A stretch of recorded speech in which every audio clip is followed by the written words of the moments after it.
Secretary Tillerson, I want to ask you about your conversations with President Putin about Syria. You've predicted that Assad will leave power through a political transition. How will you compel Assad to participate in a political transition that leads to his own ouster? Are war crimes charges on the table? And how long will the United States wait for Russia to come around? And Foreign Minister Lavrov, if I may, your government and the United States government seem to be miles apart on the Syria issue, on Ukraine and other issues. Did you feel that you cleared up any of those issues you mentioned earlier today since you've had those discussions with Secretary Tillerson? Well, we did discuss at length the future role for Assad, whether it be in a future political process or not. Clearly, our view is that the reign of the Assad family is coming to an end.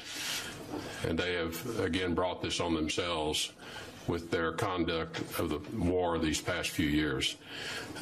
We discussed our view that Russia, as their closest ally in the conflict, perhaps has the best means of helping Assad recognize this reality. We do think it's important that Assad's departure is done in an orderly way, so that certain interests and constituencies that he represents feel they have been represented at the negotiating table for a political solution. How that occurs, we leave that to the process going forward. We do not think one has to occur before the other can begin, and it will take a pace of its own. But the final outcome, in our view, does not provide for a role for Assad or for the Assad family in the future governance of Syria. We do not think the international community will accept that. We do not think the world will accept that. What about the war crimes charges? We discussed the issue that as time goes by and more evidence continues to be gathered, it is possible that the threshold necessary to charge individuals, including Bashar al-Assad, may be achieved. As you know, this is a very high legal hurdle in order to bring such charges against an individual. So I would not suggest to you that all of that evidence is in place, but I think the longer time goes by, it's possible that the case will be made, and there are certain individuals who are working to make that case. Ну, с своей стороны я хочу сказать, что I, for one, would like to say считаю, будто мы с I do Соединенными not Штатами think that находимся на непреодолимом расстоянии друг от друга the US многим вопросам международной at so great повестки a дня, distance это that касается и it cannot be Сирии, bridged и on many issues Украины. of the international agenda, both with regard to Syria and Ukraine. It's not impossible. In our introductory remarks with Rex Tillerson, we mentioned the agreements that are related not just to preserve and also to intensify the communication channels with regard to Syria and Ukraine. As for Syria and Bashar al-Assad, we have had sort of a historical background. Rex said that he's a new guy and he prefers not looking into history but to deal with the matters of today. But the thing is, the world is built in such a fashion that if we do not take lessons from the past, we will hardly be able to achieve success in the present. And I recalled certain situations when groups of countries, primarily Western countries, NATO countries, were sort of fixated on eliminating this or that dictator, an authoritarian or totalitarian leader, in order to oust Slobodan Milosevic, president of ex-Yugoslavia. NATO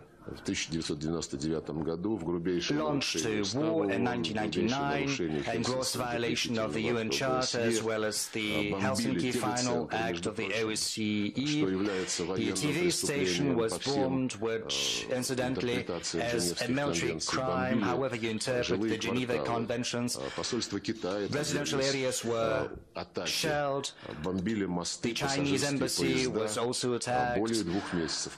Civil trains roads and bridges were bombed. The shelling went on for 3 months. And then they ran out of targets that could be qualified as dual-use facilities. There was another dictator, Saddam Hussein, who was hanged after the invasion. We know how this invasion was justified. Since that, I think Tony Blair was the only one to repent publicly, admitting that it had been a fake, all the grounds for the Iraq invasion. There was another when Muammar Gaddafi,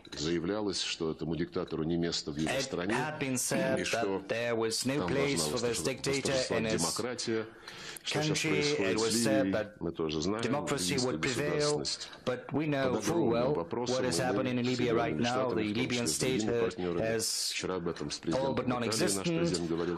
Our president talked about that yesterday with the Italian president. Right now we're trying to restore the Libyan statehood through the process of national reconciliation. We're trying to put an end to the situation in which this country turned into a channel of human trafficking,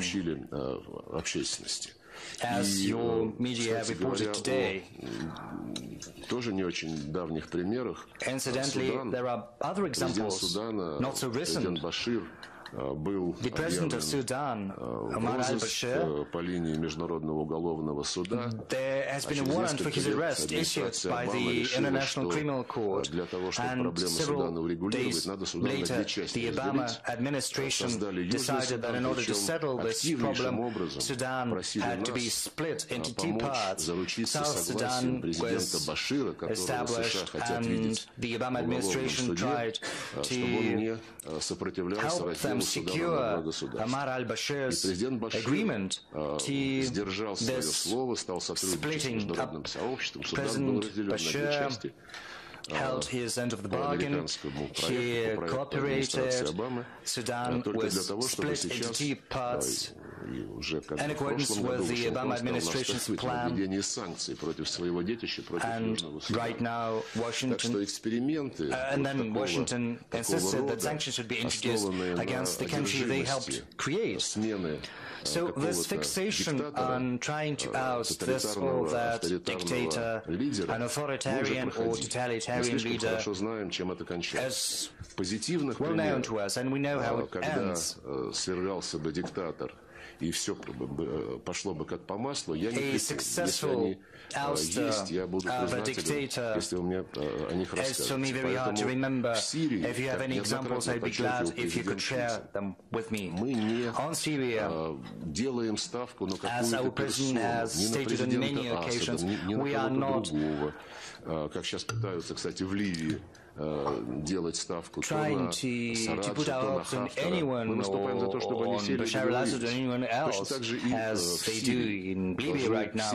We want them to sit at one negotiating table. As the UN Security Council resolution states, they have all to gather together. This has to be an inclusive inter-Syrian dialogue.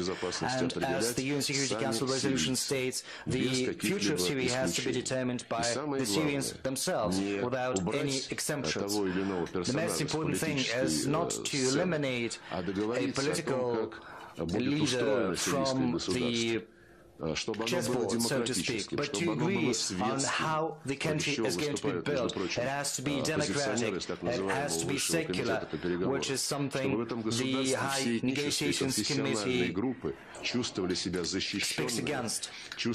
All ethnic and religious groups have to feel safe, have to feel represented at government agencies, and only if such a consensus is achieved, which has to be done through elaborating a new constitution, will the issues related to certain personalities be settled very efficiently without any tragic consequences either for the country or for the people. Thank you.